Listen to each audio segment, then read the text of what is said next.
Amici di Sportissimi, ciao da Salvo Geraci, benvenuti al palazzetto dalla chiesa Setti Carraro di Bagheria, provincia di Palermo. C'è Real Termini Mirto e la sesta giornata del girone H di Serie B, soprattutto qui in casa.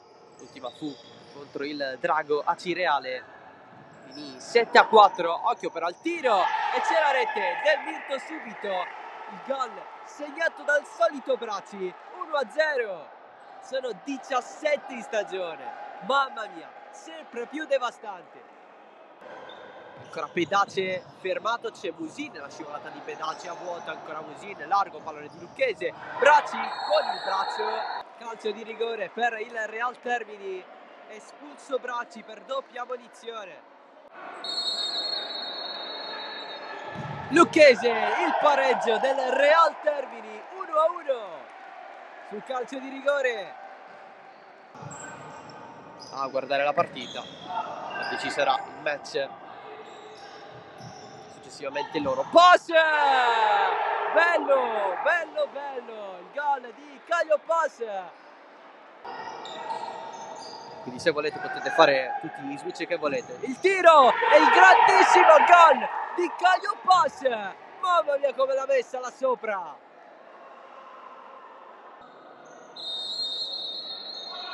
Rischia l'arbitro, Pedace in mezzo il tiro da parte di Torres che esulta tantissimo. 4-1 Mirto. Pallone che arriva ad Alba. Ancora Pedace, finta su D'Alba, col sinistro non la porta avanti, pass, altro tiro, risponde D'Alba, ancora pass in mezzo Pedace, a segno anche lui, lo scambio con Caio Pass, il gol del 5-1 del Mirto.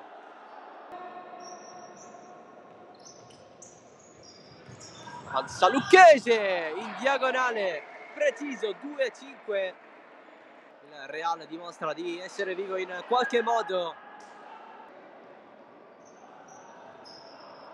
Scatta Pass, c'è il tunnel verso Paesano, pallone di ritorno, Pass, sono 3 oggi. Fair play anche a fondo campo. Dischetto, c'è il gol di Cassar, potente. Cassar, Fuschi, Cassar ancora! Doppietta immediata, 4-6. 2 gol nel giro di 20 secondi per il Real Termini. Pallone in mezzo, arriva Pedace in contropiede, porta super vuota per il gol di Pedace che manda al tappeto il Real Termini, 7-4. Il gol di Pedace ha rassicurato tutti, sirena, c'è la fine del match, Real Termini 4, Mirto 7. È il quinto risultato utile di fila per i calabri.